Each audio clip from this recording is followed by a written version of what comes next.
নমস্কার, education online অনুষ্ঠানে সবাইকে অনেক অনেক স্বাগত জানাচ্ছি এবং তোমরা সামনেই পরীক্ষার জন্য প্রস্তুতি নিচ্ছ।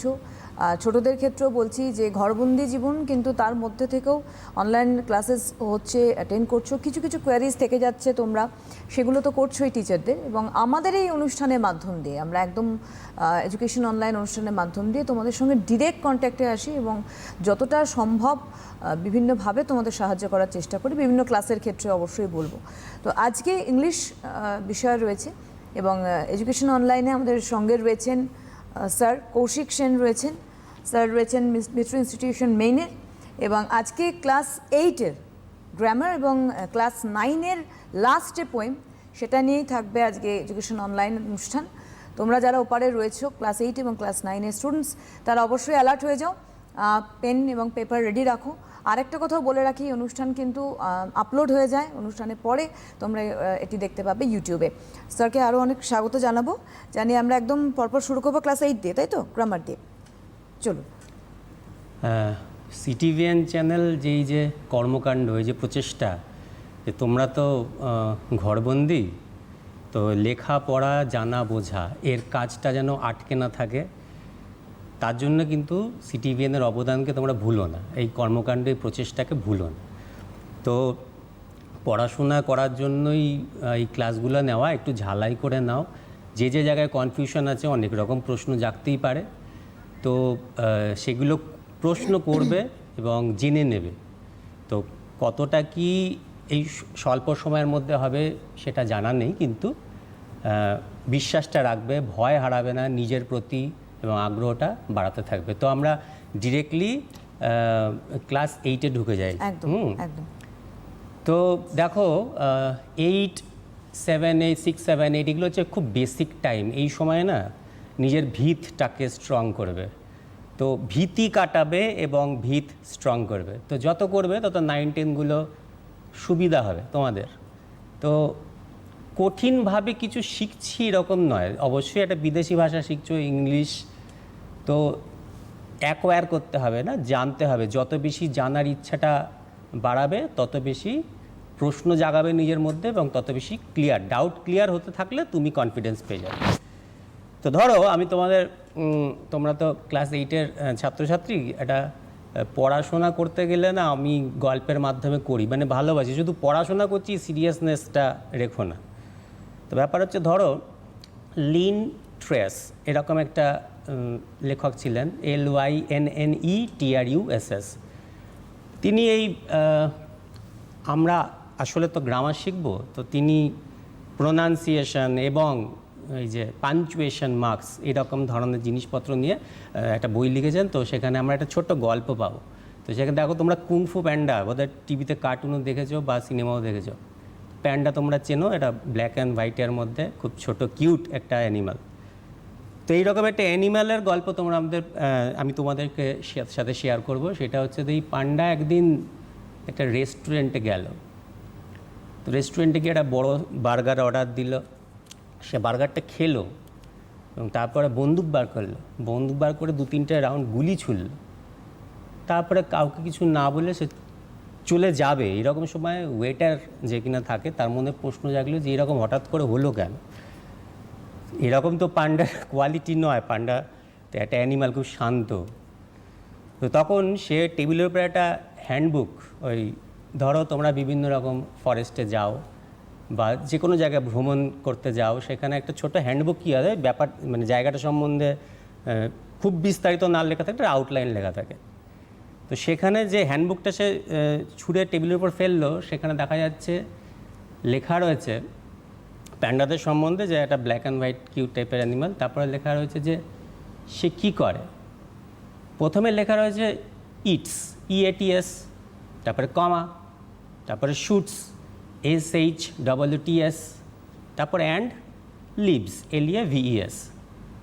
সমস্যাটা হলো এইখানে, যে মজাদার কাণ্ডটা শোনো, যে প্যান্ডা কিন্তু এই যে হ্যান্ডবুকটা, এটা কিন্তু মানুষরা লিখেছে, কোনো পার্সন সেটাকে ইংলিশে লিখেছে, একটা কমা দিয়ে ফেলেছে।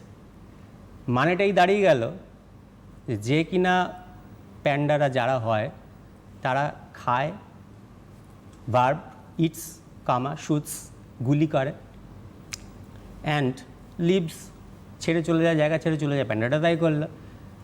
এই কমাটা হচ্ছে একটা সমস্যা, এই তিনটেই ভার্ব হয়ে গেল। সমস্যাটা কোথায় হলো? এই কমাতে। আসলে সে বলতে চাইছিল, যে লিখেছে হ্যান্ডবুকটা, সে বলতে চাইছিল যে প্যান্ডারা ইটস শুটস খায়। কি খায়? এই তোমরা জানো যে বাঁশের ছোট ছোট খুব স্প্রাউটস হয়, ছোট ছোট কচি একদম, সেইটাকে বলে শুটস। সেইটাকে প্যান্ডারা খুব লাইক করে, আর পাতা খায়। এরা নিষ্পাপ প্রাণী, খুব গোবেচারা প্রাণী। তাহলে প্যান্ডারা খায়। কি খায়? শুটস হচ্ছে নাউন, অ্যান্ড লিভস হচ্ছে নাউন। একটা কমা দিয়েছিল বলে সব ভার্ব হয়ে গেল। তাহলে এইটা হচ্ছে তোমাদের গ্রামারের সমস্যা। ব্যাপারটা হচ্ছে গল্পটা বললাম, বাহ, এটা বুঝতে অনেকটাই সুবিধা হলো। কারণ গল্পটা বললাম কারণ না আমাদের না হঠাৎ করে তোমাদের এই কমা দাড়ি ফুল স্টপ ছাড়াও এটা নাউন নাকি ভার্ব নাকি অ্যাডজেক্টিভ অ্যাডভার্ব এগুলো বুঝতে পারো না। confused হয়ে যায়। তো আগে সেইগুলোকে ঠিক করো। মানে আমি তোমাদের যখন একটু গল্পের মাধ্যমেই শুরু করলাম, যখন শেখাবো না, তো চেষ্টা করো যে স্যার বা যে ম্যাম বা যে যার কাছেই তোমরা জ্ঞান জোগাড় করছো না কেন, তারা তোমাদের সাথে জ্ঞান শেয়ার করছে, তো তাদেরকে বারবার জিজ্ঞাসা করো যে আগে পরে কি আছে। যখনই তুমি আগে পরে জানতে যাবে না, প্রত্যেকটা ওয়ার্ড খুঁটিয়ে খুঁটিয়ে, তখনই ক্লিয়ার হয়ে যাবে। এবারে একটা স্লাইডে যাব। ফার্স্ট স্লাইডটা যেটা দেখা যাচ্ছে, আমরা আচ্ছা, দেখবো একটু স্ক্রিনে। অবশ্যই। তাহলে দেখো যে গ্রামারটা কেন, এই গ্রামার শিখতে হবে কেন? একটা ল্যাঙ্গুয়েজ, এটা ভাষা, তো তার কিছু সিনট্যাকটিক্যাল প্যাটার্ন আছে। এবার ভাববে যে স্যার এমন একটা কী বললো। প্যাটার্ন মানে তো বোঝো, ছক, স্ট্রাকচার বোঝো। আচ্ছা, আরও সিম্পল করে, আরও তোমাদের বোঝার সুবিধার জন্য কিছু রুলস। তো ওই যে কমা দিয়েছিলাম না, রুলস বদলে গেল। ওই কমার ফলে রুলসটা বদলে গেল, গল্পের পুরো মানে পণ্ড হলো যাকে বলে। তো এরকম পণ্ড তোমরা শুধু পরীক্ষার খাতায় করো না, লেখো না, নিজের জন্য লেখো। যেমন ধরো সবসময় পরীক্ষার জন্যই লিখতে হবে কেন? তোমরা বাড়িতে নিজেরা ডায়েরি লিখতে পারো। ধরো কোনো ক্লাব আছে, পাড়ার ক্লাব, সেখানে নোটিশ লিখতে পারো, গল্প লিখে কোথাও কম্পিটিশনে পাঠাতে পারো, বন্ধুকে লেটার লিখতে পারো, বাবা মা আত্মীয় স্বজনদের হয়ে অফিসিয়াল লেটার হেল্প করতে পারো। তো ব্যাপারটা হচ্ছে শুধুমাত্র পড়াশোনার কাজেই লাগবে এরকম ভেবো না। দেয়ার আর স্কোপস, অ্যাম্পল স্কোপস। তোমরা শুধু নিজের যেটুকুনি শিখছো সেই লেখাটাকে কাজে লাগাও, কিন্তু আমি যে বললাম যে প্যাটার্ন বা রুলস, যেমন অঙ্ক, রুলসটাকে ঠিক হতে হবে। তো ফার্স্ট স্লাইডে চলে গেছি। দেখো স্লাইডটা তোমরা দেখতে পাচ্ছ যে একটা প্যারাগ্রাফের মতন আছে, do you want to buy a house, একটা বাড়ি কেনার একটা ইচ্ছা নিয়ে। তো ইয়েলো কালারে, দেখো কালারটায় যাও, খুব কমন জিনিসগুলো খুঁজে বার করো। দেখো প্রত্যেকটা ইয়েলো কালারের পরে, প্রত্যেকটা ইয়েলো কালার ধরে ধরে দেখো যে আগে এবং পরে দেখবে। আমি বলবো তোমাদের আগের শব্দটা দেখো। এই যে দেখো প্রত্যেকটা ইয়েলো কালারে আছে টু, তারপরে পারচেজ, তাহলে টু এর পরে একটা ভার্ব। আবার যে কোনো একটা র্যান্ডামলি নাও, একদম লাস্টেরটা যাও, দেখো টু, এরপর আছে ক্রিয়েট। তার মানে কি? এই টু এর পরে একটা ভার্ব বসছে, এবং একটা প্যারাগ্রাফ লিখেছি। কিন্তু এটা এমন একটা প্যারাগ্রাফ যেটা কিন্তু সব সিম্পল সেন্টেন্সে লেখা। তাহলে তুমি বুঝতে পারছো যে আমরা গ্রামারের কোন দিকে যাচ্ছি, যে how to right simple sentences. তো ধরো তুমি দুর্গাপুজোতে বেরোবে, তো এরকম দুটো সেন্টেন্স তোমাকে দিয়ে দিই, যে I went to Calcutta with my friends. I went to Calcutta with my friends. We wanted to see the Durga Puja. তাহলে তোমরা এটাকে জটিলভাবে করতে পারো, I went to Calcutta with my friends as we wanted to see the Durga Puja. এটা জটিল বাক্য হয়ে গেল। এটাকে আমি সরল করে দিচ্ছি, শুনতেও খুব মিষ্টি লাগবে। I went to Calcutta with my friends to see the Durga Puja. দেখো টু ব্যবহার করেছি, তারপরে একটা ভার্ব আছে বাট। এটা মনে রাখবে, এই যতগুলো তোমরা এই স্লাইডে দেখছো, তারপরে ভার্ব থাকলেও দ্যাট ইজ নট ভার্ব, এটা হচ্ছে ভার্বাল, মানে হচ্ছে verb related, but that is used not as a verb. এটা মাথার মধ্যে রাখবে, তাই না? তাহলে তার আগের শব্দগুলোকে দেখো। দেখো কখনো রেডি আছে, কখনো এসেনশিয়াল আছে। এসেনশিয়াল হচ্ছে অ্যাডজেক্টিভ, রেডি হচ্ছে অ্যাডজেক্টিভ। তার আগে তারপরে তো নাপতে লাগো। দেখো অ্যাফোর্ড, এটা হচ্ছে ভার্ব। তারপরে টু বাই আছে, তার আগে হচ্ছে চুজ। টু ইনভেস্ট আছে, তার আগে হচ্ছে প্রেফার। তাহলে এগুলো হচ্ছে ভার্ব। অর্থাৎ যখন এই টুওয়ালা কোনো শব্দ দেখবে, টু এর পরে ভার্ব থাকবে, তার আগে কিন্তু নাউন থাকতে পারে বা প্রোনাউন থাকতে পারে, অ্যাডজেক্টিভ থাকতে পারে এবং অবশ্যই ভার্বও থাকতে পারে। তাহলে যদি আগে ভার্ব থাকে, ধরা যাক প্রেফার, যদি দেখো টু ইনভেস্টার দিকে তাকাও, টু ইনভেস্টার আগে প্রেফার আছে, তাহলে ভার্বের পরেই আবার ভার্ব তো বসবে না, তাহলে এটা টু ইনভেস্ট। তার মানে এটা হচ্ছে একটা হচ্ছে ফাইনাইট ভার্ব আর এটা হচ্ছে নন ফাইনাইট ভার্ব, যাকে বলে অসমাপিকা ক্রিয়া। তাহলে এই যে টু এর পরে যখন আমরা এরকম একটা ভার্ব দিচ্ছি, সেটা ভার্ব হিসেবে কাজ করছে না, এটা সেন্টেন্সকে অসমাপিকা একটা ফরম্যাট দিচ্ছে, তাকে কিন্তু আমরা বলবো ইনফিনিটিভ, INFINITIVE। ঠিক আছে, তাহলে আমরা একটা নেক্সট স্লাইডে যাব। দেখো এই প্যাটার্ন রুলসগুলো শিখবে কেন? এটা হচ্ছে কমিউনিকেট করার জন্য। এই স্ট্রাকচারগুলো মেনে কমিউনিকেট করবে। কি? First of all you have to comprehend, প্রথমে কম্প্রিহেনশন, বুঝতে হবে কে কী বলছে। এই একটা লেখা পড়লে, রিডিং বা লিসেনিং, এর মধ্যে তুমি কম্প্রিহেন্ড করছো। যখনই তোমার কম্প্রিহেনসিভ স্কিলসগুলো ভালো হবে, যখন তুমি প্যাটার্ন বুঝে বুঝে বা রুল বুঝে বুঝে আইডেন্টিফাই করতে পারবে যে আচ্ছা এটা এই, আচ্ছা এটা নাউন, আচ্ছা এটা ভার্বের মতো দেখতে হলে ভার্ব নয়, তখন কিন্তু তুমি প্যাটার্নগুলো মাথার মধ্যে ঢুকাচ্ছ, সূত্রগুলোকে মাথার মধ্যে ঢুকাচ্ছ। তার মানে কি, এইবার তুমি কি করবে?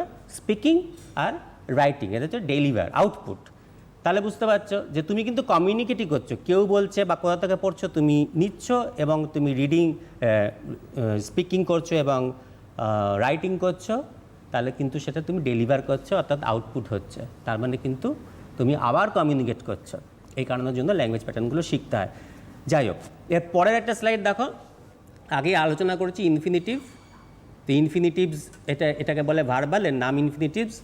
এটা কিন্তু ভার্ব হিসেবে কাজ করে না, এটা কিন্তু নাউন হিসেবে অথবা অ্যাডজেক্টিভ হিসেবে অথবা অ্যাডভার্ব হিসেবে কাজ করে। এটা মাথার মধ্যে রাখবে। ডিটেলসে অবশ্যই দেখাবো, কিছু দেখেই না মাথার মধ্যে ভাবতে লাগবে। প্রথমেই বুঝে নাও যে এটা ভার্বের মতো দেখতে হলেও ভার্ব নয়, এটা ভার্ব রিলেটেড হলেও ভার্ব নয়। আরেকটা জিনিস দেখো, নোট, এটা ডিফারেন্স দেখো, নিচের দিকে দেখো। টু দ্য শপিং মল, আবার বুঝিয়ে দিচ্ছি, টু তারপরে কি আছে? Shopping mall. তো শপিং মল তোমরা জানো এটা বিল্ডিংয়ের নাম, তার মানে নাউন, তার মানে ভার্ব নয়, তার মানে এটা কিন্তু ইনফিনিটিভ নয়। বুঝতে পেরেছো? এটা জেনারেল প্রিপোজিশন। এই যে টুটা রয়েছে না, এটা জেনারেল প্রিপোজিশন। পরের সেন্টেন্সটা, পরের লাইনটা দেখো, টু এর পর আছে সুইম, সুইম সাঁতার কাটা, তাহলে ভার্ব আছে, তার মানে এটা ইনফিনিটিভ। এই ডিফারেন্সটা কিন্তু অনেকের ভুল হয়, যাতে ভুল না হয় এই জন্য ডিফারেন্সটা ভালো করে দেখানো। এবার একটু নিচে দেখো কি লেখা আছে, এলিপ্টিক্যাল টু, মানে অনেক সময় তোমরা বলতে চাইছো যে সব সময়ই কি আমরা টু ইউজ করব? না, কখনো সাইলেন্ট অ্যান্ড আন্ডারস্টুড আছে। তার মানে হচ্ছে ব্যাপার এই যে সব সময় লিখতে হবে না, এটাও একটা রুল। দেখো এক্সাম্পল, একদম নিচের দিকে যাও, একদম দেখো দুটো স্টার আছে, হ্যাভ, মেক, লেট, এই শব্দগুলোর মাথায় রাখবে একটু। হ্যাভ, মেক, লেট, এই ধরনের সেন্টেন্স যদি, এই ধরনের ভার্ব যদি ব্যবহার করা হয়, সেন্টেন্সে যদি ভার্ব ব্যবহার করা হয়, তাহলে কিন্তু টু হয় না। তাই জন্য আমি টুটাকে না আড়াল করেছি। It is understood, it is silent, আছে, কিন্তু আমরা লিখবো না বা বলবো না। He let us to solve the problem হয়। দেখো আস হচ্ছে pronoun, he made her daughter noun, to go এইগুলো লিখবো না, এটা হচ্ছে এলিপ্টিক্যাল। ঠিক আছে, আচ্ছা আমরা এবারে একটা নেক্সট স্লাইডে যাব। এবার আমি বলেছিলাম কি যে এটার নাম ইনফিনিটিভ, ভার্ব রিলেটেড হলে এটা ভার্বাল, এটা হচ্ছে ভার্ব নয়, ভার্ব হিসেবে কাজ করছে না। তাহলে কী হিসেবে কাজ করছে? আমি বলেছিলাম নাউন হিসেবে কাজ করছে, আমি বলেছিলাম অ্যাডভার্ব হিসেবে কাজ করছে, আমি বলেছিলাম অ্যাডজেক্টিভ হিসেবে কাজ করছে। এই যে তোমাদের সামনে যেটা রয়েছে ওপেন করা, সেইটা ভালো করে দেখো। ইনফিনিটিভ অ্যাজ এ নাউন, তাহলে বুঝে নাও ইনফিনিটিভ কতটুকু, একটা গুচ্ছ শব্দ, টু এর পর ভার্ব থাকবে। দেখো এটাকে আমি একদম as a subject of a verb একদম বাদিকে লিখেছি। তার মানে কি, subject of a verb, verb পরে সাবজেক্ট আগে, এই সাবজেক্টের অংশে বসবে টু ভার্বওয়ালা শব্দটা। যেমন টু এর, এই যে এর মানে ভুল করা, এটা কিন্তু ভার্ব, কিন্তু ভার্ব নয়, এটা used as a noun, as the subject of a verb, কর্তা হিসেবে বসছে। পরেরটা দেখো, এই কালার, এই একটু তোমরা তো ক্লাস 8, আমি একটু কালারফুল করেছি বোঝার সুবিধার জন্য। দেখো ভালো করে, গ্রিনটা হচ্ছে তোমাদের সাবজেক্ট, রেডটা হচ্ছে তোমাদের ভার্ব, আর বাদ বাকি পরে অন্য কালার পেলে আমি অবশ্যই আলোচনা করে দেবো। তারপরে আবার দেখো, টু বেগ, ভিক্ষা করা, টু বেগ ভার্ব নয়, টু বেগ হচ্ছে infinitive and used as a noun, is a disgraceful act. তাহলে ইজ হচ্ছে ভার্ব, ভার্বের আগে বসবে, এটা বাক্যের শুরুতে বসছে, তাই জন্যে সাবজেক্ট অফ এ ভার্ব, এটা নাউন হিসাবে কাজ করছে। তাহলে বুঝতে পারছে দেখতে ভার্বের মতন হলেও কিন্তু বাক্যে নাউন হিসেবে ব্যবহার করছে। এগুলো কিন্তু পরবর্তী, আমি তোমাদের শুরুতে যেমন দুটো বাক্যকে ডিফারেন্স করে দেখালাম, যেটা একটা জটিল বাক্য বলেছিলাম যে কলকাতায় যাচ্ছি ঠাকুর দেখার জন্য, এবং কলকাতায় যাচ্ছি ঠাকুর দেখার জন্য একটা আমি বলেছিলাম কমপ্লেক্স ফরম্যাটে, একটা বলেছিলাম সিম্পল ফরম্যাটে। যত সিম্পল সেন্টেন্স লিখতে শিখবে তত সুবিধা। যখন তোমরা ক্লাস 8-এ পড়ো, 9, 10, 11, 12-এ না ইনফিনিটিভ তোমায় ফলো করবে। তুমি যখনই রাইটিং স্কিল লেখো, যাই লেখো, তুমি যদি সিম্পল সেন্টেন্স লিখতে পারো এবং এরকম নন ফাইনাইট ভার্ব ইউজ করে, তাহলে কিন্তু তোমার লেখার প্যাটার্নটা মোলায়েম হবে, সুন্দর হবে। জটিল বাক্য, আমার জটিল বাক্য না চাইলেও আমাদের মধ্যে চলে আসে, তাই না, ক্লজ চলেই আসে। কিন্তু চেষ্টা করো আজকে সিম্পলটা শেখার এবং ইউজ করার। নেক্সট দেখো, বিয়ে as an object of a verb, তাহলে সাবজেক্ট বাঁ দিকে বসতো, এবার ভার্বের ডান দিকে বসলে অবজেক্ট। মনে রাখবে যে বেশিরভাগ ক্ষেত্রে কিন্তু এটা মেইন ভার্ব চাই। আই হচ্ছে subject, tried verb, to solve, দেখো টু সলভ আগে ছিল টুওয়ালা শব্দ বাঁ দিকে, এবার আমরা কিন্তু অ্যাজ অ্যান অবজেক্ট ডান দিকে, মানে ভার্বের পরে বসবে। যেমন আই ট্রাইড, আমি চেষ্টা করলাম। কী চেষ্টা করলাম? তোমরা জানো অবজেক্ট কী করে খুঁজে বার করতে হয়, কী বা কাকে দিয়ে প্রশ্ন করলে। তাহলে কী প্রশ্ন উত্তর করলাম? টু সলভ করতে, পেয়ে গেলাম, এটা অবজেক্ট। সিতে দেখো as complement of a verb, অর্থাৎ ভার্বকে কমপ্লিমেন্ট করবে, ভার্বের মানেটাকে পরিপূর্ণ করবে। তাহলে মাই ডিজায়ার, আমার ইচ্ছা, এটা হচ্ছে নাউন, সাবজেক্ট, ওয়াজ হচ্ছে ভার্ব। এই ইচ্ছাটা মানেটা গোটা পাচ্ছ না, ইচ্ছাটা কি? টু বিকাম, এইটা হচ্ছে তোমাদের কমপ্লিমেন্ট অফ এ ভার্ব। এই অংশটুকু টু বিকাম, এটা হচ্ছে ইনফিনিটিভ, কিন্তু used as complement of a verb. বেশিরভাগ ক্ষেত্রে কিন্তু এই ভার্বটা হবে বি ভার্ব, ঠিক আছে? এতে বোঝার সুবিধার জন্য বললাম দুটো ম্যাক্সিমাম। তোমরা না আগে দেখে নেবে যে নর্ম্যালি কী হয়, এছাড়াও যে আরও রুল হতে পারে তা কিন্তু হতে পারে, কিন্তু নর্ম্যালি কী হয়, আগে যদি নর্মাল জিনিসটা পারো তাহলে এক্সেপশনাল রুলসগুলো তোমরা পারবে। চলো ডি এরটা দেখো, অ্যাজ অবজেক্ট অফ প্রিপোজিশন। তাহলে দেখো এই যে টু স্পিক আছে এখানে গ্রিন কালারে, এবার তোমরা বুঝে গেছো যে গ্রিনের অংশটার নাম হচ্ছে ইনফিনিটিভ। তার আগে দেখো একটা অ্যাবাউট আছে, এই যে কালার বদলে গেল, অ্যাবাউট হচ্ছে প্রিপোজিশন। তার আগে দেখো ওয়াজ, এটা হচ্ছে রেড, তার মানে ভার্ব। তার আগে দেখো হি আছে, এটা হচ্ছে তোমাদের সাবজেক্ট, তাই জন্যে অন্য কালারে রয়েছে। তাহলে অবজেক্ট অফ এ প্রিপোজিশন, প্রিপোজিশনের পরে বসবে অবজেক্ট হয়ে। আগে একটা অবজেক্ট হিসেবে বসছিল, ভার্বের পরে বসেছিল, এইবারেও অবজেক্ট হিসেবে বসছে, প্রিপোজিশনের পরে বসছে। এই ছোট ছোট ছোট ছোট ডিফারেন্স। কিন্তু তুমি তখন এই আগে বাদিক ডান দিক দেখছো না, পুরোটা দেখছো বাক্যটাকে। দেখো আমি এতে বাদিক থেকে শুরু করো না, হি দেখছো, এটা সাবজেক্ট, বুঝতে পারছো এটা প্রোনাউন, ওয়াজ হচ্ছে ভার্ব, এটা বি ভার্ব পাস্ট টেন্সে আছে, অ্যাবাউট হচ্ছে এটা প্রিপোজিশন। দেখো তুমি ভেঙে ভেঙে বুঝতে পারছো। যখনই তুমি ভেঙে ভেঙে বুঝতে পারবে তখনই তোমার মাথায় ভালো ঢুকবে। এবং যদি বুঝতে না পারো, আশেপাশে যাকে পারো তার হেল্প নাও, তাকে জিজ্ঞাসা করো। এই লজ্জা করে জিজ্ঞাসা না করলে তোমার লস, তুমি শিখতে পারবে না। এই দেখো এইটা পড়ো এখন না, খুব হাই টাইম এই শেখার। মানে 9-এ তুমি অনেকটা জ্ঞান নিয়ে যাও, যখন 10-এ উঠবে আরও একটা জ্ঞান নিয়ে যাও, মানে শুধু এটা ইনক্রিজ করতে লাগো আর নিজেকে কনফিডেন্ট করতে লাগো। তারপর এবারে দেখো আমি কিন্তু অ্যাজ এ নাউন এটা শেষ করে ফেললাম। এবারে খুব তাড়াতাড়ি একটু অন্যগুলোর দিকে যাবো। অ্যাজ অ্যাডভার্ব, দেখো আই সাবজেক্ট, টার্নড, ঘুরিয়ে দিলাম, কি ঘুরিয়ে দিলাম, মাই ফেস, এটা অবজেক্ট। তারপরে টু অ্যাভয়েড, হোয়াই, আমি মুখটা ঘুরিয়ে দিলাম কেন, তাকে অ্যাভয়েড করার জন্য, টু অ্যাভয়েড। ভেবে দেখো, I went to Kolkata with my friends to see the Durga Puja. এটা বুঝতে পেরেছো? এবারে এই অ্যাডভার্বটা চলে এলো এইভাবে। তো পরেরটা দেখো কিচ্ছু মার্ক করিনি, কেন? কারণ তোমরা একটু মনে মনে নিজেরা প্রশ্ন করো এবং আশা করি যতটুকু শিখছো তার মধ্যে পারবে। সব কিছুই মাস্টারমশাইরা বলে দেবে না, নিজেরা একটু এক্সপ্লোর করো, নিজেরা একটু চেষ্টা করো, অবশ্যই পারবে। তাই জন্য এটাকে কিচ্ছু মার্ক করিনি। তারপর এটা আসো 3 নম্বরে আসো। এবার অ্যাডভার্ব হয়ে গেল, এবার অ্যাডজেক্টিভ। মাই ব্রাদার, এদের ফার্স্টেরটা দেখো, এই সেন্টেন্সটা আমি পড়ছি না, পড়ে লাভ নেই, বা পড়ে দিচ্ছি। My brother gave me a cake to eat, এটা আমি কিচ্ছু মার্ক করিনি, এটা তোমাদের জন্য রইল। পরেরটা দেখো দ্যাট, এটা ইন্ট্রোডাক্টরি দিস দ্যাট, এটা হয়। দ্যাট ইজ ভার্ব, এটা কি? টাফ কোশ্চেন, এটা নাউন। টু আনসার, তার মানে এই আনসারটা উত্তর দেওয়ার জন্য এটা টাফ, তার মানে ওটার সাথে ওটা রিলেটেড, তাই জন্য ওটা ইনফিনিটিভ আছে অ্যাজ অ্যান অ্যাডজেক্টিভ। ঠিক আছে? তো এই যে তোমাদের যে বই, পাঠ্য বই, সেই বইতে অবশ্যই লেখা আছে, আমি তো এটাকে শর্ট করে একটা স্লাইড বানিয়েছি যাতে তোমার বুঝতে সুবিধা হয়। বই সবসময়ই তোমার একটা টুল, সে সবসময় তোমাকে হেল্প করবে। এবার ব্যাপার হচ্ছে যে তুমি আগে নিজে বোঝো, যদি এই বইটা না পছন্দ হয় আরও একটা বই দেখো, নেট দেখো, মাস্টারমশাইদের হেল্প নাও। নিজের বোঝাটাকে কখনো কমাবে না, বা বুঝে গেছি এরকম যদি বুঝেও থাকো আরেকবার করো। Practice makes a man perfect. তো এইটা কিন্তু মাথা থেকে ভুলো না যে আজকে হয়তো আমি একটু তাড়াতাড়ি অনেকগুলো কথা বললাম, আমি জানি যে তোমরা আবার এই ভিডিওগুলোকে এটা আপলোড হবে, রিক্যাপ করতে পারবে, দেখতে পারবে। তো দেখো বারবার, এবং বারবারই বলছি যে এই সিটিভিএনের এই ক্লাসগুলোকে ফলো করো। বসে বসে তোমার যদি ইচ্ছা থাকে না, অনেক কিছু শিখতে পারবে। এই যে কালারটাই যদি মাথার মধ্যে তোমার থাকে, তাহলে তুমি অনেক কিছু অলরেডি শিখে ফেলেছো। আচ্ছা, নেক্সট স্লাইডে যাও। এটা কিন্তু তোমাদের বইয়ের মধ্যে ঢুকে গেছি। দেখো তোমাদের যে টেক্সট বুক, সেটার লেসন 4-এ এই গ্রামারগুলো আছে, এখানেও একটু কালার ইউজ করেছি। বারবার বলছি, তোমরা এই কালারটা কি হয় তোমার মাথার মধ্যে ঢুকে, একটা ছবির মতন না, ইমেজটা তোমার মাথার মধ্যে থাকে।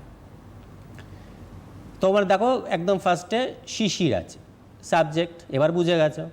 উড হ্যাভ, রেড মানে ভার্ব, টু ড্রাইভ এটা কি, এটা ইনফিনিটিভ।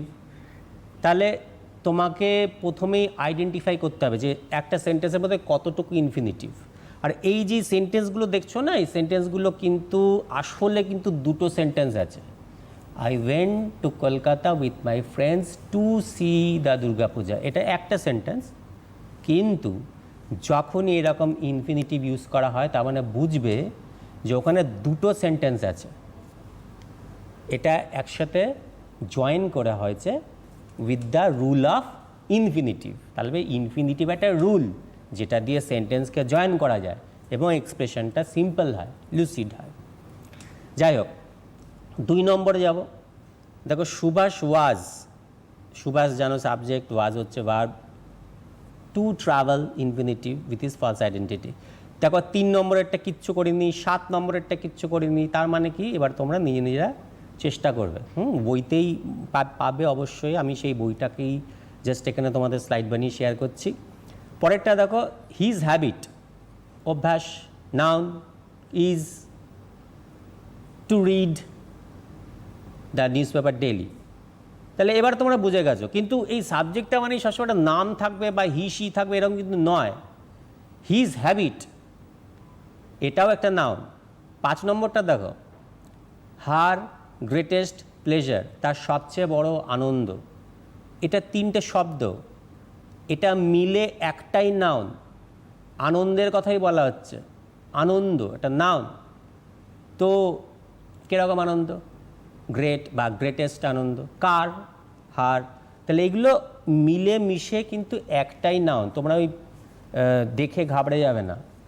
কি করে বুঝবে? দেখো তারপরে ভার্ব আছে ইজ, তাহলে ইজের আগে যা থাকবে প্রবাবলি বেশিরভাগ ক্ষেত্রেই একটা নাউনেরই ক্লাস্টার হবে। যাই হোক, তাহলে her greatest pleasure is to dance.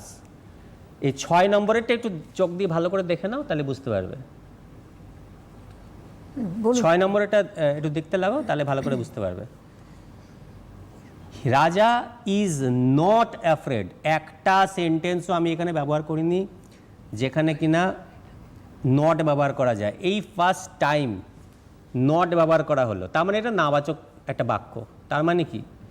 তার মানে এই যে নটটা রয়েছে, এই যে নটটা রয়েছে, এই নট মানে কি আমি নেগেটিভ সেন্টেন্স ব্যবহার করতে পারি। ইনফিনিটিভই রয়েছে, দেখো আমি টুতে কিচ্ছু টাচ করিনি, ঠিক আছে, কিন্তু সেন্টেন্সটার মিনিং হয়ে গেল নাবাচক। রাজা ইজ নট অ্যাফ্রেড, রাজা ভীত নয়। অ্যাফ্রেড হচ্ছে অ্যাডজেক্টিভ, সে ভীত নয়। টু স্পিক দ্য ট্রুথ, ওই ফর্ম্যাটটুকু ঠিকই আছে। তা আমি বিভিন্ন রকমের সেন্টেন্স তোমাদের সাথে শেয়ার করলাম, একটা নেগেটিভ সেন্টেন্সও শেয়ার করলাম সেই কারণের জন্য, একদম, যাতে তোমরা বুঝতে পারো এবং বুঝতে কোনো অসুবিধা না হয়। বইটা দেখলেই যেন তোমরা একদম আইডেন্টিফাই করতে পারো, সেই কারণের জন্য আমি কিন্তু এই নটওয়ালা শব্দ তোমাদের বইতেই রয়েছে, বারবারই বলছি, দেখে কিছু ঘাবড়াবেন না। আচ্ছা, লেসন 6 দেখো, একদম নিচের দিকে যাও, লেসন 6, ওটাও তোমাদের বই থেকেই নিয়েছি। আমি কিন্তু তোমাদের বইটাকে একটা টুল হিসেবে ব্যবহার করে কিন্তু বারবার ওখান থেকেই তোমাদেরকে শেখানোর চেষ্টা করছি। এখানে একটাও কিচ্ছু করিনি, আমি শুধু রিড আউট করবো, দেখো তোমরা মনে মনে আইডেন্টিফাই করতে পারো কিনা। তাহলে দেখো টু লাই আছে ফার্স্টে, তো টু লাই থাক, তাহলে টু এরপরে লাই মানে মিথ্যা কথা বলা, তাহলে ভার্ব, তাহলে এটুকুনি বুঝতে পারছো এটা কি। তারপরে ইজ আছে, এটা ভার্ব, যদি এটা ভার্ব হয় তাহলে আগের অংশটাকে কি, অবশ্যই তোমরা বলবে ইনফিনিটিভ, এ সিন।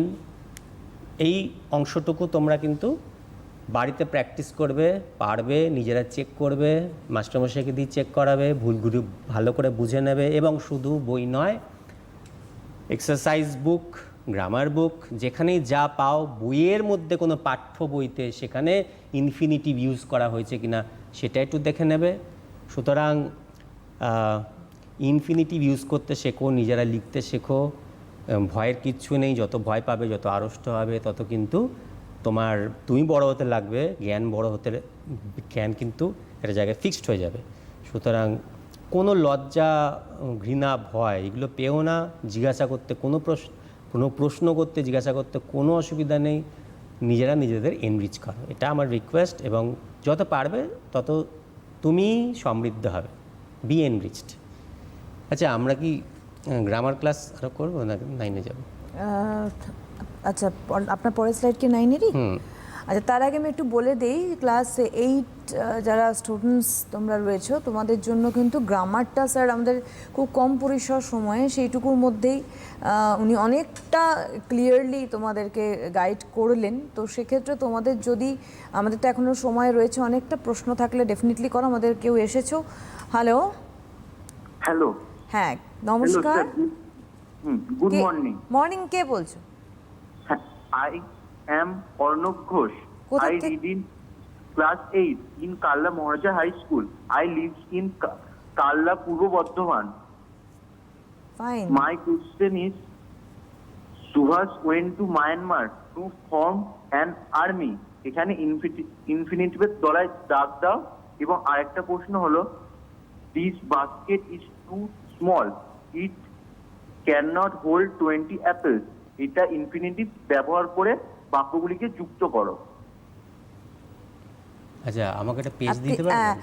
আরেকবার একটু অর্ণব একটা করে বলতে কোশ্চেনটা বলুন। না আরেকবার একটু বলতে হবে। ঠিক আছে, হ্যাঁ, বলুন। পেনটা সিলেক্ট করে নি। হ্যাঁ, ইনফিনিটিভ তলায় দাগ দাও। Subhash went to Myanmar to form an army. ধীরে ধীরে। Subhash went to Myanmar to, to form an army. আচ্ছা, অ্যান আর্মি, তারপরে ঠিক আছে, তারপরে- আমি একটু কথা বলি। একটু অপেক্ষা। তুমি একটা একটা করে শোনো, তাহলে আমার মনে হবে তুমি ক্লিয়ারলি বুঝবে, বা তোমার কথা যারা ফলো করছে তারাও বুঝবে। ঠিক আছে। দেখো, আমি কি বলেছিলাম, আমি কিন্তু সব উত্তর দিয়ে দিচ্ছি। দেখো, একটা একটা করে শব্দ ধরছি। সুভাষ, এটা সুভাষ কি? তুমি আমাকে বলো, সুভাষটা কি? অর্ণব আছো? হ্যাঁ, সুভাষ সুভাষ কি? এখানে কি? Subhash went to Myanmar. হ্যাঁ, না সেন্টেন্স বলো না, বলো সুভাষ এখানে কি, সেন্টেন্সের মধ্যে সুভাষ কি? Subhash subject, good, very good. তারপরে সুভাষ, তাহলে সাবজেক্টের পরে কি আসে? ভার্ব। হ্যাঁ, নর্মালি তাই আসে। তাহলে সুভাষের পরে যে ওয়েন্ট আছে সেটা কি? ভার্ব। এই তো, গুড। তারপরে দেখো টু আছে, তাই তো? হ্যাঁ, টু এর পরে কি আছে? মায়ানমার, একটা জায়গার নাম। হ্যাঁ, তো জায়গার নাম হলে কি হয়? ইনফিনিটিভ। না, জায়গার নাম নাউন। ও হ্যাঁ, ইন অ্যাট এরকম হবে। হ্যাঁ, তাহলে টু এর পরে যদি ভার্ব না থাকে, যদি হ্যাঁ। অন্য কোনো শব্দ থাকে, তাহলে তো সেটা কোনো মতেই ইনফিনিটিভ হবে না। ও ইনফিনিটিভ হতে গেলে কি করতে হবে? বারবার কি বলছি, টু এর পরে ফার্স্ট স্লাইডটা দেখেছিলাম, ভেবে দেখো, প্রত্যেকটা টু এর পরে কি ছিল? টু এর পরে প্রত্যেকটা ইয়েলো কালারগুলো ভাবো, ফার্স্ট স্লাইডটা দেখেছো তুমি? হ্যাঁ, তারপরে কি প্রত্যেকটা ইয়েলো মার্ক করো। আমি বলছিলাম কালারগুলো ফলো করো। প্রত্যেকটা ইয়েলো কালারে মার্ক করা অংশগুলো টু এর পরে ভার্ব ছিল, ঠিক আছে? হ্যাঁ। তাহলে এখানে মায়ানমার জায়গার নাম, ভার্ব নয়। ও হ্যাঁ, তাহলে এটা ইনফিনিটিভ নয় তো? না। তাহলে আবার যদি একটা ইনফিনিটিভ পাও তারপরে ভার্ব খুঁজে বার করতে পারবে তো? হ্যাঁ হ্যাঁ। এরপরে দেখো আবার একটা তাহলে আগের টুটা কি? আগের টুটা প্রিপোজিশন, ঠিক তো? হ্যাঁ। এরপরে দেখো আবার একটা টু আছে, হ্যাঁ। তারপরে কি আছে? Form, FORM, form. হুম। এই ফর্ম মানে কি বলো তো? আমি তোমাকে বলছি, দাঁড়া আমি মানে বলে দিচ্ছি না। সুভাষ গেলেন মায়ানমারে আর্মিকে ফর্ম করার জন্য। এই ফর্ম মানে কি? মানে জয়েন করা এরকম। আর একটু আবার বলছি, সুভাষ গেলেন মায়ানমারে আর্মি ফর্ম করার জন্য মানে কি?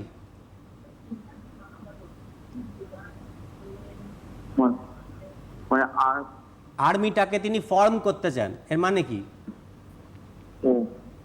বলো, যা মাথায় আছে বলো না, ভয় পাওয়ার কিচ্ছু নেই। ভয় পাওয়ার কিছু নেই, তোমার যেটা মনে হচ্ছে বলো। আর্মিতে ঢুকতে বা যুক্ত হতে এরকম।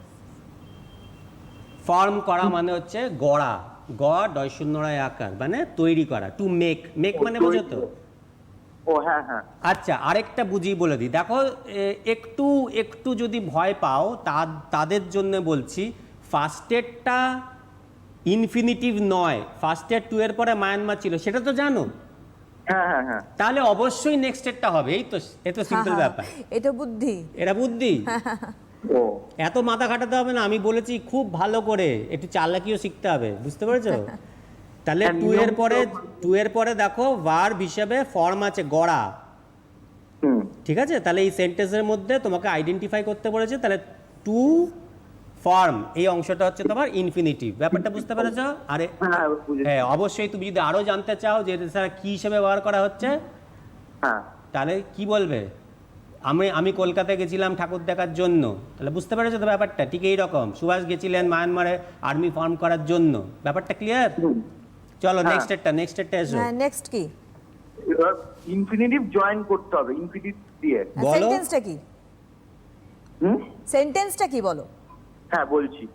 The children become happy full stop, তারপরে দে স এ রেনবো। বিকাম আছে না অন্য কিছু আছে? ঠিক করে দেখে বলো তো। বিকেম। হ্যাঁ, বিকেম। হ্যাঁ, আরেকবার বলো। আরেকবার বলো সেন্টেন্সটা। দ্য চিলড্রেন বিকেম হ্যাপি হ্যাঁ, দে স। ফুল স্টপ, তারপরে দে স এ রেনবো। হ্যাঁ, এটা ইনফিনিটিভ ব্যবহার করে যুক্ত করতে হবে। আচ্ছা শোনো, এই ক্ষেত্রে খুব সোজা একটা নিয়ম বলি। ইনফিনিটিভটা ব্যবহার করবে, তাহলে ইনফিনিটিভওয়ালা একটা শব্দ তোমায় খুঁজে বার করতে হবে, মানে ভার্ব খুঁজে বার করতে হবে যার আগে টু বসানো যাবে, ঠিক আছে? ও হ্যাঁ। তাহলে আমি তোমাকে বলি, আমার উদ্দেশ্যটা ছিল ঠাকুর দেখা, যার জন্য আমি কলকাতায় গেছিলাম, তাই তো? হুম। হ্যাঁ। তাহলে I went to Kolkata with my friends to see the Durga Puja. হ্যাঁ। তাহলে দ্য চিলড্রেন বিকেম হ্যাপি, তারা খুশি হয়ে গেল, হুম। ঠিক আছে? হ্যাঁ। তাহলে দুটো তোমার ভার্ব আছে, দুটো সেন্টেন্স আছে তো। এটা তুমি বুঝে দেখো কটা সেন্টেন্স তোমার কাছে আছে? দুটো সেন্টেন্স আছে। হ্যাঁ। দুটো সেন্টেন্সের ভার্ব কি কি বলো তো?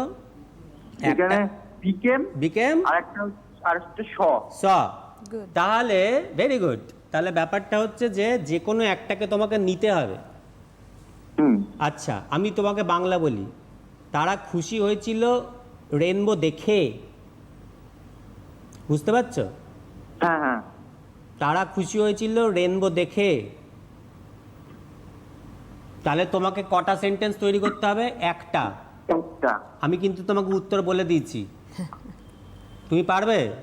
আবার হ্যাঁ, বলছি, পারবো। বাচ্চারা হয়েছিল খুশি রেনবো দেখে, মানে হ্যাঁ, বলবো। সাজিয়ে বললে হবে দেখে রেনবো, কিন্তু বাংলা তো ওইভাবে বলতে পারি না। উত্তর দিয়ে দিয়েছি, তুমি বলেই বলো। দিয়েছেন আনসারটা। The children became happy two saw A rainbow. না, টু এর পরে সবসময় V0, এটা মনে রাখবে। Very good. হ্যাঁ। টু এর পরে V0, দেখো লিখে দিচ্ছি। V0 মানে ভার্বের কোনো ফর্ম নেই, ওটা তো ভার্বই না, হ্যাঁ। ঠিক আছে? No O. Form of verb,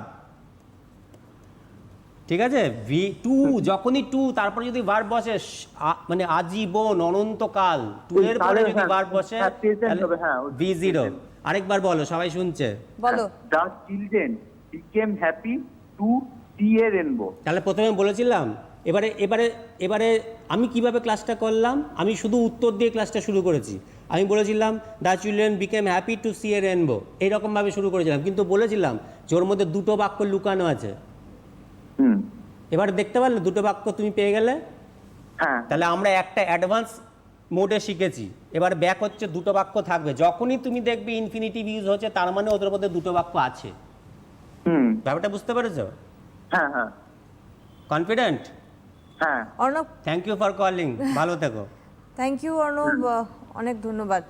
তো এইভাবে অর্ণবের মতো পারে যারা রয়েছে, তোমাদের যা যা জিজ্ঞাসা ডেফিনেটলি তোমরা করতে পারো। স্যার ভীষণ ভালো করে বোঝাচ্ছেন, মানে যে কেউ বুঝতে পারবে। আমি নতুন করে তোমাদের জায়গায় গিয়ে পড়াশোনা করছি, কারণ শেখার কোনো শেষ নেই এবং শেখার ধরনটা খুব ভালো হওয়া দরকার। অর্ণব, তুমি তো জেনেই গেছো, বুঝেওছো, তুমি নিশ্চয়ই পরবর্তী কোনো কোয়েশ্চেন থাকলে তুমি ভালো করে আবার ওয়াচ করবে এই অনুষ্ঠানটা। আচ্ছা, আমরা কি ক্লাস 9-এ চলে যাব? অবশ্যই। হ্যাঁ, আচ্ছা। তাহলে আমরা ক্লাস 9-এর নেক্সট স্লাইডটায় যাই। স্লাইডে এখন যাবেন না? আচ্ছা। হ্যাঁ, আমি একটু কথা বলি। একটু বলে নিন আগে। হ্যাঁ, আচ্ছা, আপনি আমাকে একটু 5 মিনিট একটু বলবেন, নাহলে বুঝতে পারবো না ঠিক টাইমটা। আছে, হ্যাঁ, ঠিক আছে, একটু বলুন। আচ্ছা, 9-এর ছেলেদের ওয়েলকাম, ছেলে মেয়েদের। তো 8-এর ক্লাস হচ্ছিল এতক্ষণ, সেখানে যদি 9-এর ছেলেরা প্রেজেন্ট থেকে থাকো, আমি বলেছি যে যেটা আমি ধরেছিলাম ইনফিনিটিভ, সেটা কিন্তু ক্লাস 12 কেন আজীবন লাগবে। তো আশা করি যদি তোমরা বসে থাকো তাহলে কিছুটা শিখেই গেছো বা ঝালাই করে নিয়েছো।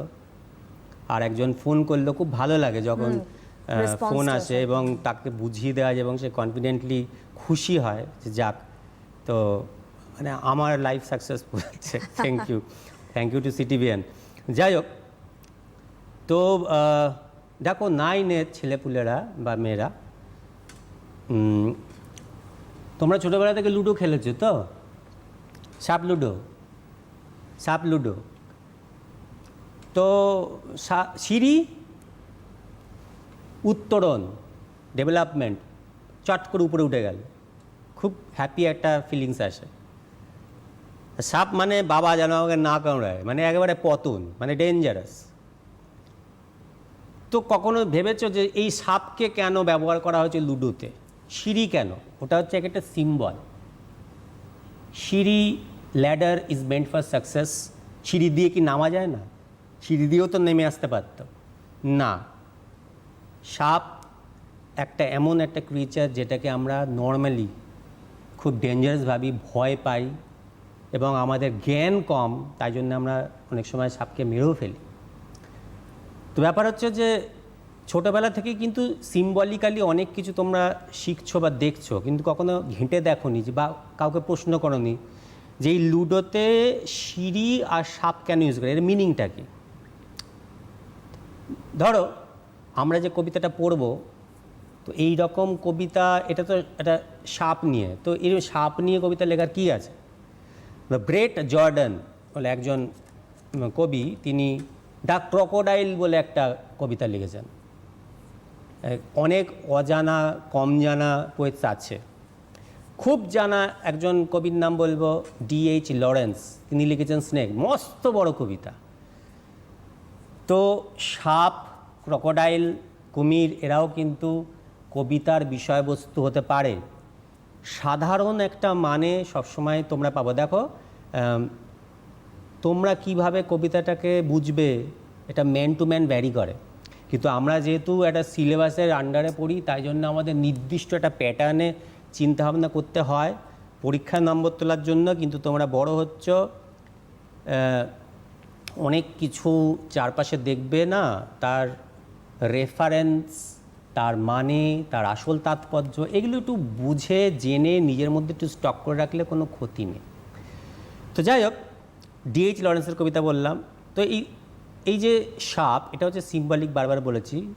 আমরা বাইবেলের আরেকটা গল্প করি, সেটা হচ্ছে তোমরা অনেকে ভাষা শুনেওছো বা অনেকে ভালোভাবেও জানো যে গার্ডেন অফ ইডেন, ভগবান না 6 দিন লাগিয়েছিল এই বিশ্ব ব্রহ্মাণ্ডে, বিশেষ করে পৃথিবীকে সৃষ্টি করতে, একটা করে। ফার্স্টে তিনি আলো, let there be light and there was light, প্রথমে তিনি আলো দিলেন, তারপরে আলো থাকলে অন্ধকার দেবেন ইত্যাদি, সব ভগবানের কার্যকলাপ। তো যাই হোক, তারপর তিনি সেখানে একটা গার্ডেন দিলেন, একটা প্যারাডাইস। মানে ভগবান কি? ভগবান হচ্ছে একদম যিনি টপ পয়েন্ট, তা আমরা হচ্ছি তার সন্তান। তো যাই হোক, সেখানে তিনি একটি ছেলে দিলেন, আদাম অ্যান্ড ইভ, একটি মেয়ে দিলেন, তাদেরকে বাগানে বিচরণ করতে বললেন। এই কথাগুলো আমি কেন বলছি অবশ্যই বুঝতে পারবে, এই আমরা যে কবিতাটা পড়ব তার সাথে কী রকম ধরনের মিল আছে। তো সেখানে একটি সাপ তাকে প্রলুব্ধ করে, এন্টাইস করে ওই মেয়েটিকে, যে তুমি নিষিদ্ধ ফল, যেটা ভগবান তো ফরবিডেন ফ্রুট, ভগবান তোমাকে বারবার খেতে বারণ করছে, ওইটা খাও, আরে তুমি কিছু টেস্টি জানো না ওটার, ইত্যাদি ইত্যাদি নানানভাবে এন্টাইস করে। তো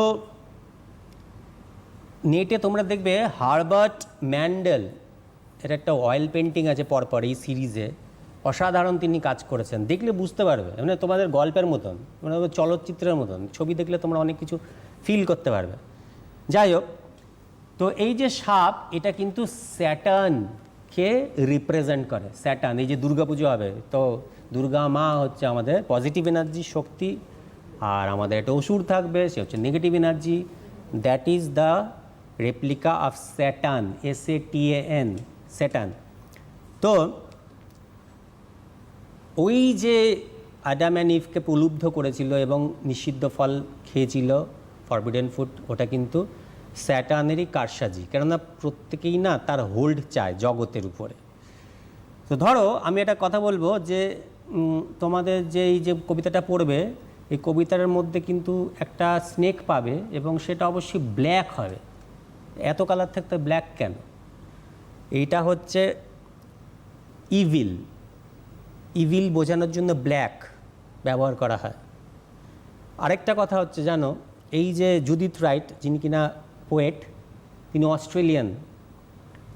তিনি একদিকে মহিলা হওয়া সত্ত্বেও তিনি কিন্তু এনভায়রনমেন্টালিস্ট ছিলেন, পরিবেশবিদ, পরিবেশের দিকে তিনি নজর রাখতেন। আর একটা খুব ইম্পর্ট্যান্ট কথা, সেটা হচ্ছে অস্ট্রেলিয়ান আদিবাসী, অ্যাব অরিজিন, ABORIGIN, তাদের জন্য তিনি লড়েছিলেন। এবার তারা কিন্তু, তাদের কমপ্লেক্সন, গায়ের রং কিন্তু কালো।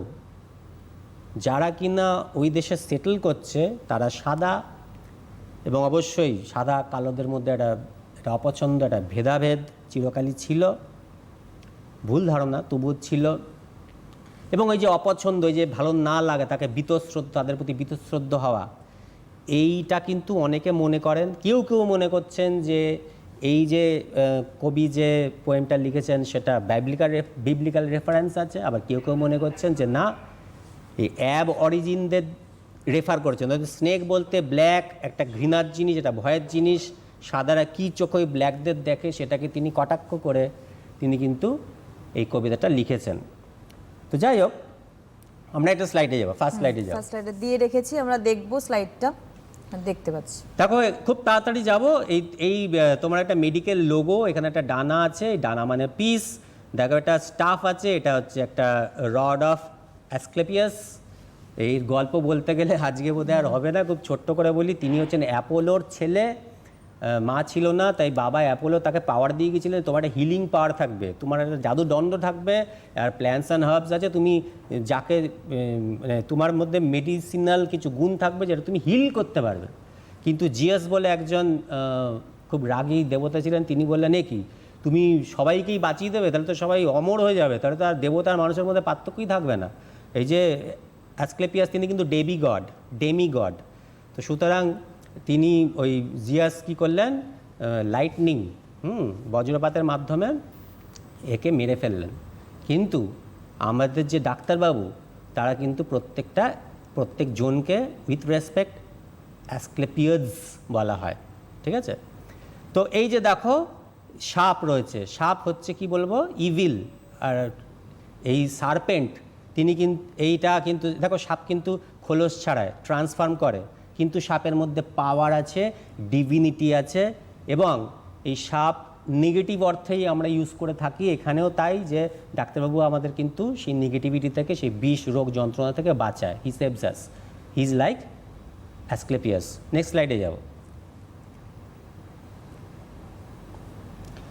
দেখো এখানে দুজন যাচ্ছে, তো এখানে যে দুজন মেয়েই হতে হবে এমন কোনো কথা নেই, কোম্পানি, কবি এবং তার একজন বন্ধু, সে ছেলে হতে পারে, মেয়েও হতে পারে। একটা আকাশ আছে, তো দেখেই বুঝতে পারছো যে একটা শরতের স্নিগ্ধ আকাশ, হালকা মেঘ, হালকা রোদ্দুর, খুব সুন্দর একটা মোলায়েম পরিবেশ, যাকে বলে ট্র্যাঙ্কুইল পরিবেশ, এনভায়রনমেন্ট। আর জুডিথ রাইটকে তোমরা দেখতে পাচ্ছ, বাদিকে রয়েছে, তিনি খুব সুন্দর একটা কথা বলেছেন যে আমাদের ফিলিংস আর ইমোশনস এটা কিন্তু ইউনিভার্সাল ল্যাঙ্গুয়েজ। প্রত্যেকের ফিলিংস আর ইমোশনসকে কিন্তু অন্য লোকের রেসপেক্ট করা উচিত, দাম দেওয়া উচিত। আর এটা সাপ, দেখো এই রিগলিং এফেক্ট বোঝানো যায়, সাপ কখনো না সোজা যাবে না, তার মুভমেন্ট হচ্ছে রিগলিং, রিলিং, REELING। আচ্ছা, নেক্সট স্লাইডে যাব। তার আগে আমি দু চারটে কথা বলে নিই, আমি কবিতাতে ঢুকে যাব, দু চারটে আমি কথা বলে নিই। দেখো কতগুলি শব্দ পাবে, সেটা হচ্ছে গ্রেস, ব্লু কালার রয়েছে, দেখো উপরের দিকে, এই যে ফার্স্ট লাইনে, এটা হচ্ছে রেফারেন্স টু গড, ভগবানের করুণা। ভগবান আমাদের পৃথিবী তৈরি করে দিয়েছেন, তা আমাদের পৃথিবীতে যাই পাবো না কেন তার করুণারই বা তার আশীর্বাদের কিন্তু নামান্তর।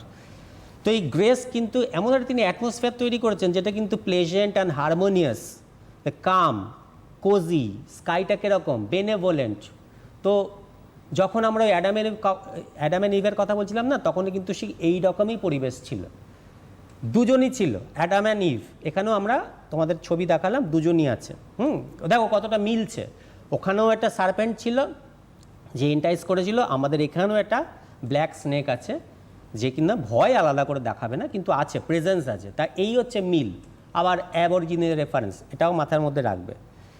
তারপরে দেখো একটা শব্দ আছে, যে আন্ডারলাইন করা শব্দগুলো আছে না, ওই আন্ডারলাইন করা শব্দগুলো একটু বুঝে নিতে হবে। আমি একটা কাজ করি, ফার্স্ট প্যারাগ্রাফে চলে যাই।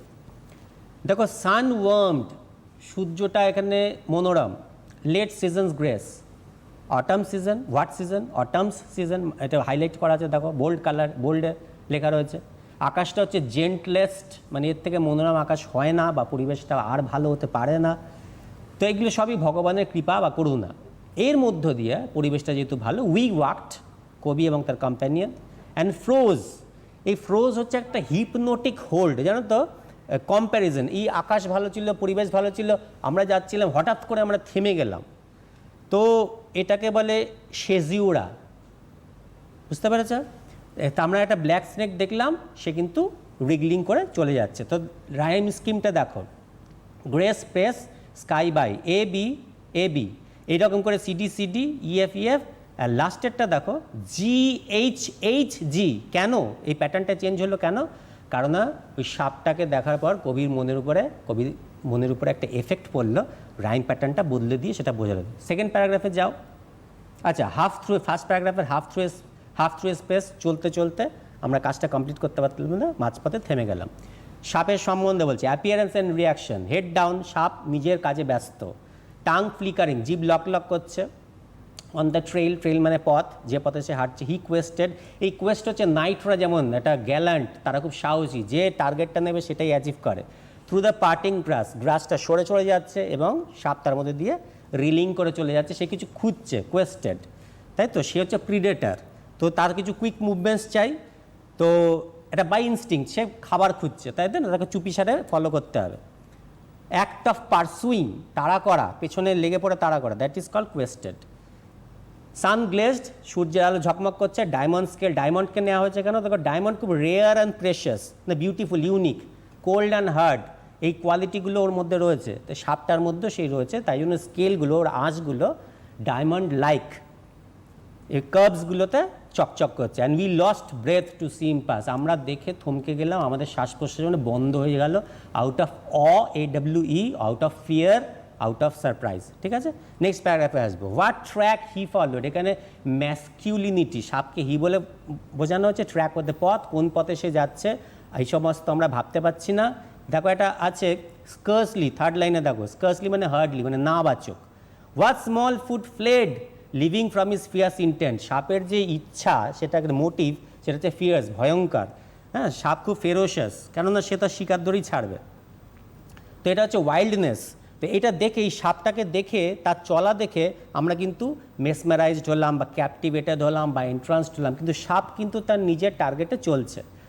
তা আর কি তার target? What ever small food, যেমন কোনো রডেন্ট, কোনো ইঁদুর হতে পারে, সে দৌড়ে যাচ্ছে, সাপ তাকে ফলো করছে, কেননা বাই ইনস্টিংক্ট অ্যানিমালের খেতে হবে। তো সে পালাচ্ছে, সাপ তাকে তাড়া করছে, সাপের অন্য কোনো দিকে নজর নেই, তাই তো। Still as we stood our eyes went with him as he went. আমরা শুধু চোখ দিয়ে তাকে ফলো করলাম, আমরা একদম দাঁড়িয়ে পড়েছি এবং শুধু আমাদের চোখ দিয়ে তাকে ফলো করছি, কারণ আমরা তার বিউটিটাকেও অস্বীকার করতে পারছি না। লাস্ট প্যারাগ্রাফে চলে আসবো, দেখো দুটো শব্দ আছে, 3টে অ্যাডজেক্টিভ আছে। প্রথম দুটো শব্দ কোল্ড ডার্ক, এটা কিন্তু নেগেটিভ, ওই যে সাপটাকে বোঝানোর জন্য। সাপ যেন কোল্ড ব্লাডেড, ডার্ক অন্ধকার, আমি ফার্স্টেই বলেছিলাম লাইট অ্যান্ড ডার্কনেস, ডার্কনেস মানে ইভিল, এবং চমৎকার স্প্লেন্ডিড মানে অ অ্যান্ড অ্যাডমিরেশন। এটা লিখে দেওয়া হয়েছে যাতে তোমাদের বুঝতে সুবিধা হয়। সাপটা চলে গেল গ্রাসের মধ্যে দিয়ে, ওর মধ্যে তার শিকার প্রেটা লুকিয়ে ছিল। তো চলে যাওয়ার ফলে আমাদের যে একটা ভয়ঙ্কর একটা ফিয়ার, যে রিপালশন ছিল, কিউরিয়াসিটিও ছিল, সেটা কি হলো, এই প্যারাগ্রাফগুলোকে তোমরা বলবে কোয়াট্রেন। হ্যাঁ, তো সেই ফিয়ারটা ছিল সেটা কিন্তু রিলিভড হয়ে গেল। তাই জন্য বলে আমরা we took a deeper breath of the day, আমরা দিনের মধ্যে একটা বড় শ্বাস নিলাম, লুকড অ্যাট ইচ আদার, আমরা একে অন্যর দিকে তাকালাম, কোম্পানির দিকে তাকালাম যে কি আমাদের উপর দিয়ে গেল, সাপ আমাদের কত ভয় দেখালো। দেখো সাপ তোমরা ডিসকভারিতে দেখবে, অ্যানিম্যাল প্ল্যানেটে দেখবে, সাপ কিন্তু খারাপ নয়, এটা কিন্তু প্রকৃতির একটা অংশ। সাপের অবদান আছে, ফুড চেনে সাপের অবদান রয়েছে। আমরা কী হিসেবে দেখি সেটা হচ্ছে একটা আমাদের মোটিভের ব্যাপার, যে আমরা কী হিসেবে দেখি, ডাইমেনশনের ব্যাপার। তাহলে আমরা সেটা দেখলাম, একে অন্যর দিকে বোঝালাম তাকিয়ে, যে আমরা কী ভয়ের হাত থেকে বা কী বিপদের হাত থেকে বেঁচেছি, অথচ সেই সৌন্দর্যটাকেও আমরা অস্বীকার করতে পারছি না। আমাদের একটা অ্যাট্রাকশান তৈরি হচ্ছে সাপের ওই সৌন্দর্যের প্রতি, অ্যান্ড ওয়েন্টন, এটা হচ্ছে ইম্প্যাক্ট। যেহেতু ইম্প্যাক্টটা বদলে গেল, প্রথমে একটা মনোরম ইম্প্যাক্ট ছিল, তারপরের দিকে ইম্প্যাক্টটা বদলে গেল, এখন সাপের ছবিটাই না মাথার মধ্যে ঘুরপাক খাবে। লাইফ গোজ অন, রিলিফ এলো এবং লাইফ গোজ অন। তিনিও চলে গেলেন, সাপ তো আগেই চলে গেছিলো, কিন্তু সাপের যে এই ইম্প্যাক্টটা, প্রভাবটা, ভয়টা, সেটা কিন্তু মনের মধ্যে রয়ে গেল। যাই হোক, এই কবিতাটাকে খুব তাড়াতাড়ি করে বোঝানো হলো। এবারে কারো যদি কোনো প্রশ্ন থাকে অবশ্যই করবে। সময় একেবারেই নেই, তো সেক্ষেত্রে তোমাদের একটা কথা বলে রাখি, ক্লাস 8-এর তো একজন ফোন করেছিল, কারণ ক্লাস 9-এর আর ফোন রিসিভ করার মতো আমাদের সময় নেই। বাট তোমরা যে পোয়েমটা শুনলে, বিশেষ করে বলবো বুঝলে, সেই জায়গায় তোমাদের আরও যদি কিছু বোঝার থাকে, আর একবার যদি তোমরা বিষয়টির দিকে নজর দিতে চাও, তাহলে আজকে এই যে এডুকেশন অনলাইন অনুষ্ঠানটা তোমরা দেখলে সরাসরি, এটা কিন্তু ইউটিউবে আপলোড হবে, তোমরা ডেফিনেটলি দেখতে থাকবে। ভীষণ ভালো একটা সুন্দর ক্লাস তোমাদের জন্য উপহার দিলেন স্যার। অনেক অনেক ধন্যবাদ স্যারকে, আবারও ধন্যবাদ তোমাদের জানাই, আপনাদের জানাই নমস্কার।